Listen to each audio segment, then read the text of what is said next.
Hello students, we're going to start our new chapter, cellular level of organization.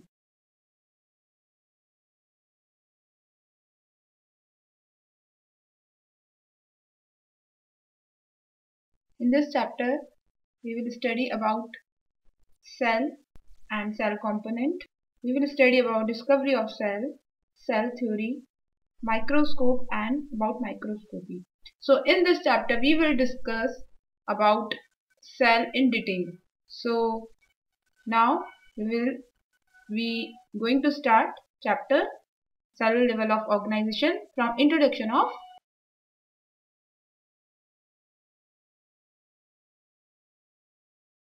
First of all, what is cell?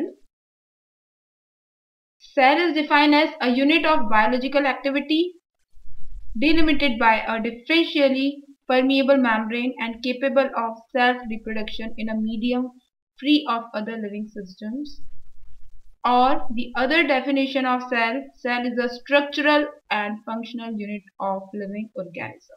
It is a basic definition of cell which we used in basic study of cell. So cell is the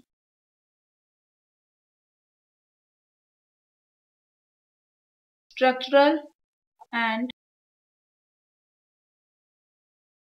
functional unit of living organism, or we can say a unit biological activity which is delimited by a differentially permeable membrane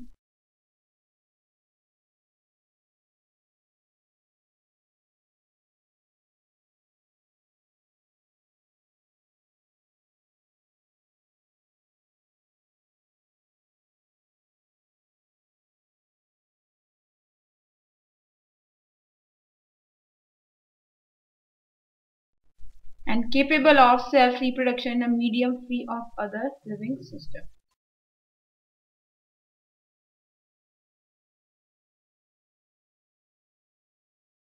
Self-reproduction.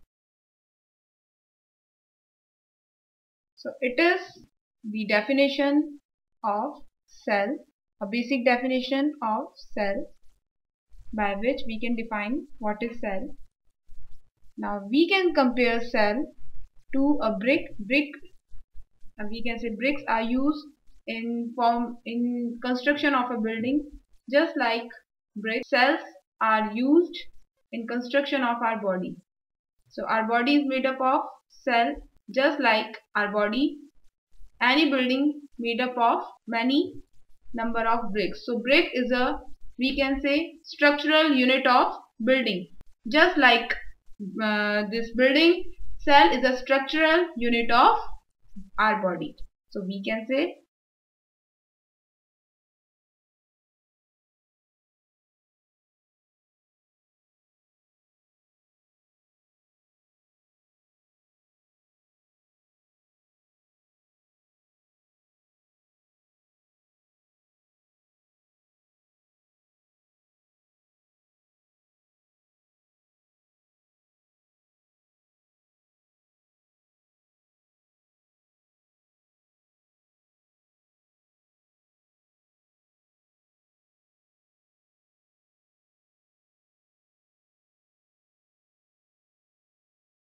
our body made up of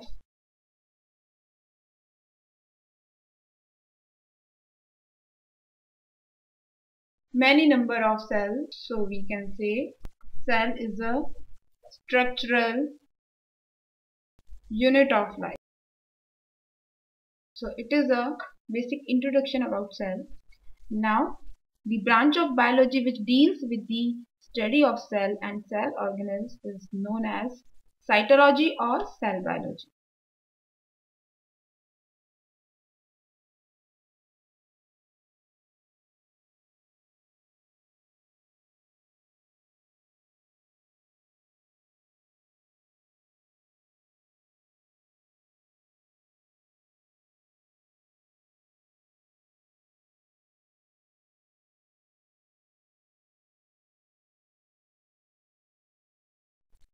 cell biology or cytology.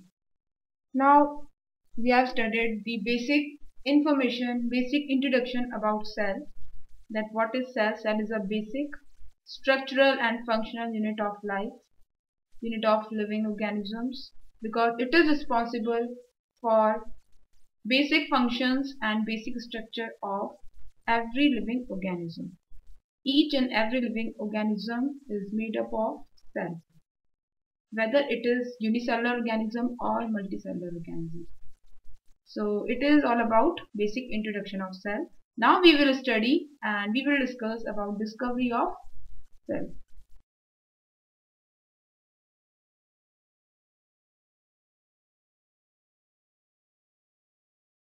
The first cell discovered by scientist Robert Hooke, and it was a dead cell. He discovered his first cell in 1665.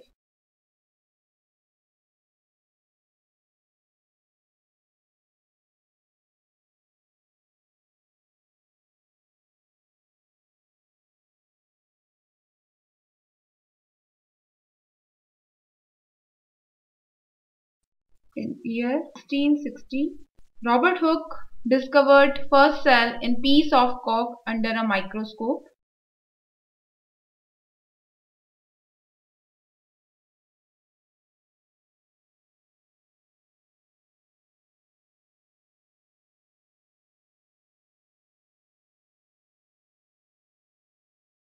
Cork is a dead part of plant.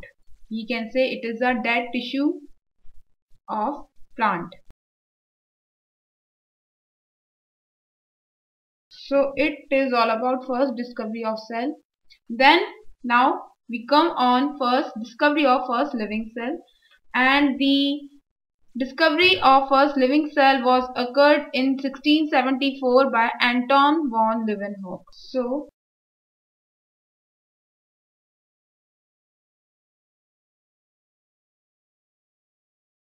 by first living cell was discovered by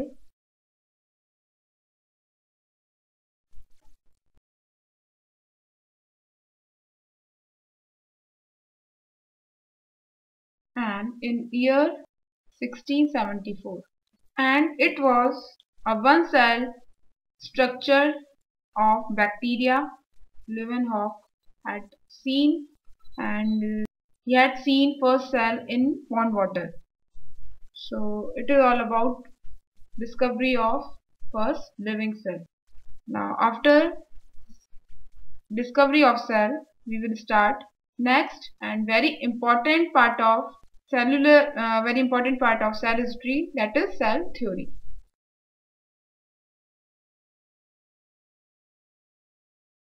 Now cell theory, it was proposed for the first time by the German botanist M.J. Schleiden and German zoologist T. Schwann.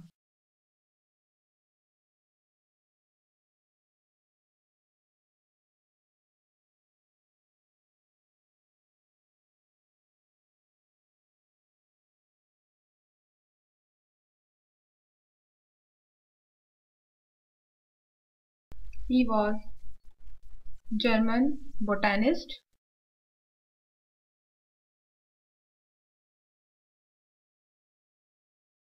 and by T. Schwann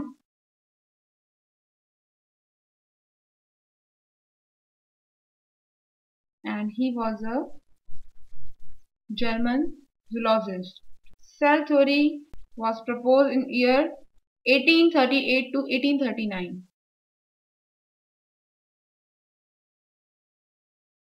Now what was the postulates of cell theory, or we can say outcomes of cell theory? So outcomes of cell theory includes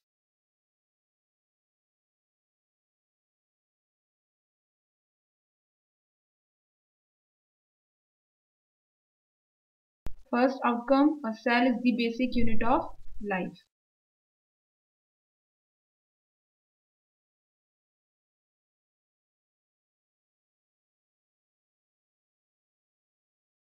And second outcome of cell theory is cells are present in all organisms.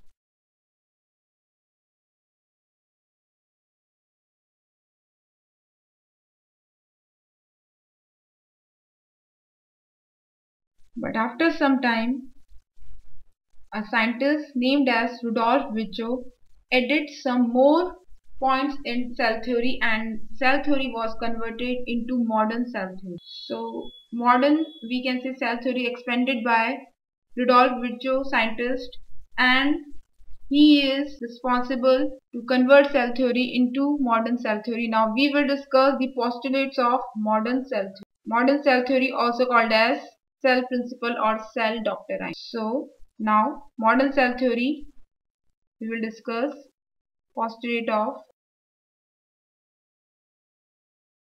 modern cell theory or cell principle or cell doctrine.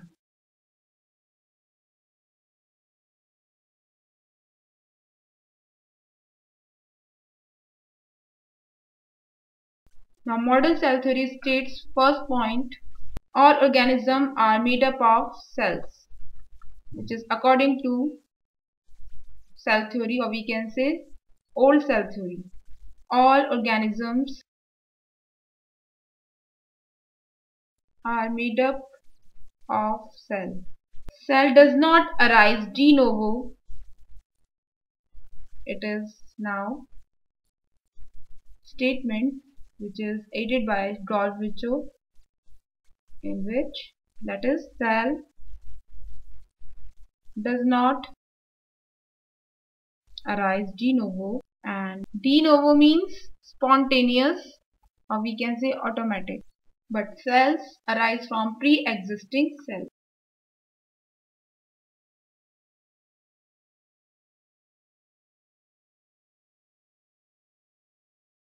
And this is called as omnicellular cellula.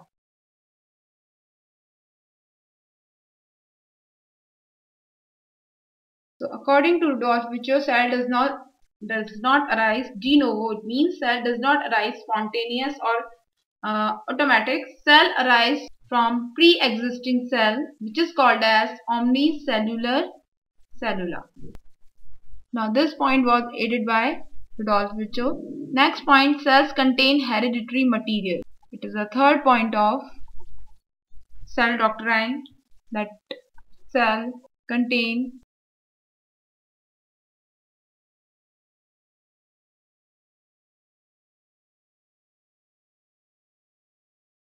hereditary material.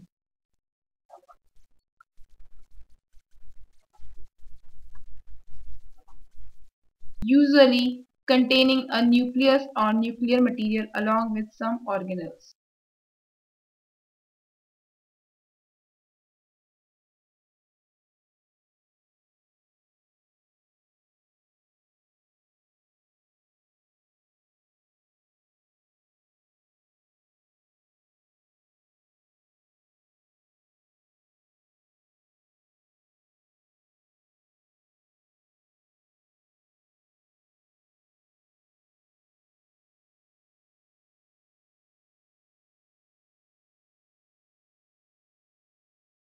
The fifth point of modern cell theory, cells are physiological unit of life.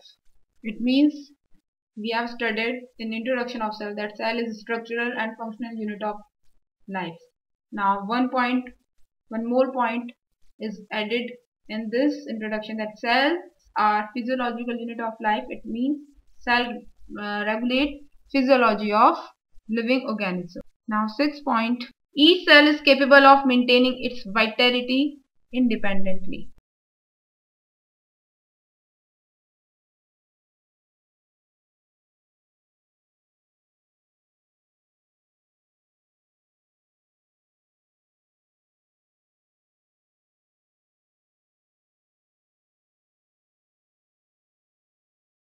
It means each cell is independent to survive.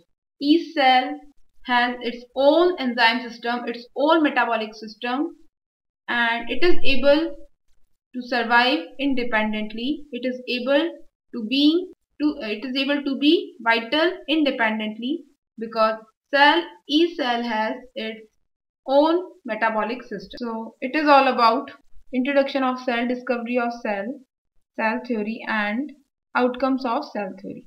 In outcomes of cell theory, after old cell theory, we have discussed about modern cell theory, which is also called as cell doctrine, and in which we have studied about 6 points of modern cell theory. In next class, we will discuss about microscope and microscopy and more information about cell.